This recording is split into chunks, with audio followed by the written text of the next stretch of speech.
Na tayo ng permit dito sa may Burnham Park office.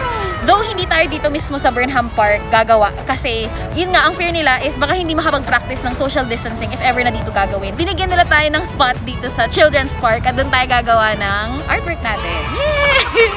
Doon tayo tomorrow sa Children's Park, doon tayo gagawa. Maraming salamat po sa Burnham Park office na pinayagan niyo po kami na mag-shoot dito sa Children's Park. So guys, yun, tomorrow, kita-kits na lang ulit tayo. See you tomorrow! Thank you!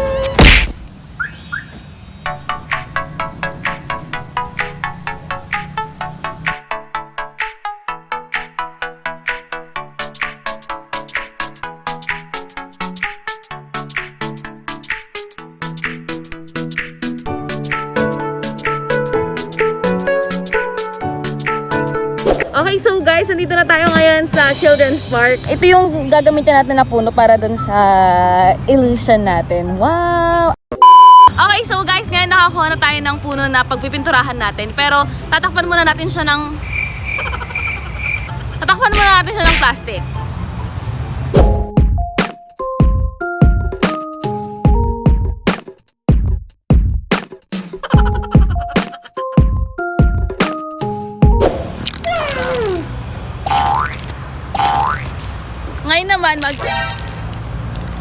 Ngayon naman So tapos na tayo magbalot ng plastic. Ngayon naman is mag-spray paint muna tayo as space. Wow! Okay, so mag-spray paint na muna tayo. Pesticide.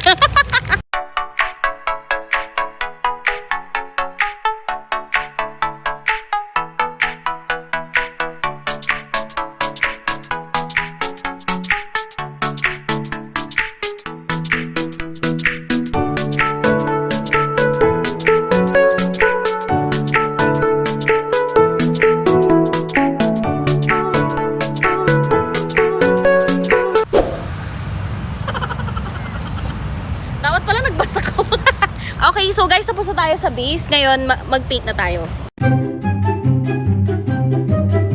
Mukhang wrong tree tayo.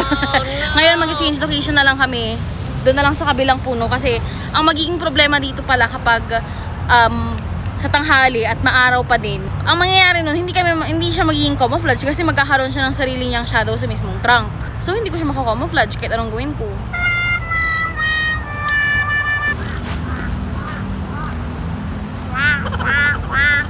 So guys, ngayon magsisimula ulit tayo. Kagaya ng process kanina, babalot muna tayo ng plastic.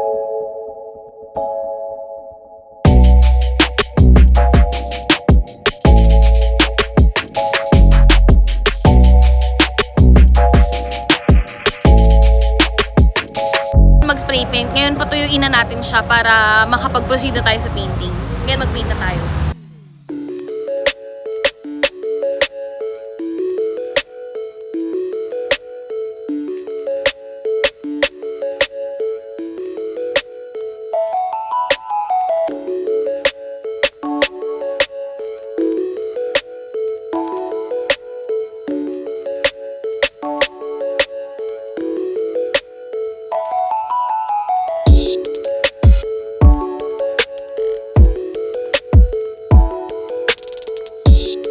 So yun guys, mga nasa 2 hours na akong nagpipaint dito sa Children's Park. Pero hindi ko pa rin siya matapos-tapos kahit ang simple-simple lang design. Kasi bago-bago kasi yung angle ng araw. So ibig sabihin, bago-bago yung angle ng araw, bago-bago din yung background. Ito talaga yung struggle pagdating sa mga outdoor na painting. Kasi dahil nga sa hindi naman steady yung araw, hindi naman steady yung panahon, ganun. Mas effort to Yun, ang init. Wow, Baguio. Hindi ko alam kung ang arte ko ba, basta ang init. Hindi mainit kasi natatamaan ng araw. So yun, sana matapos ko to agad. Palabot na ako. Parang feel naman nata itong gagawin ko. Try na natin.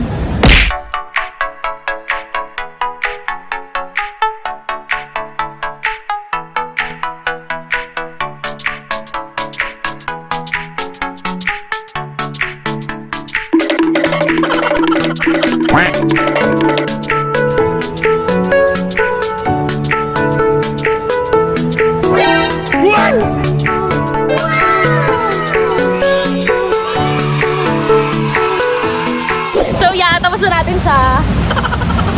What can you say? You like it?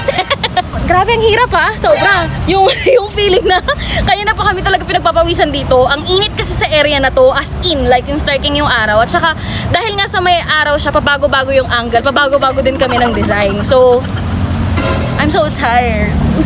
Impressive naman siya for me, para sa first timer. Siguro marami lang sigurong pwedeng maging improvement for the next video. So there you go guys, that ends this video. So don't forget to like this video and share this video with your friends if ever magustuhan nila. And don't forget to subscribe too. Please. Please. Please. So thank you so much and I'll see you on my next video. Bye!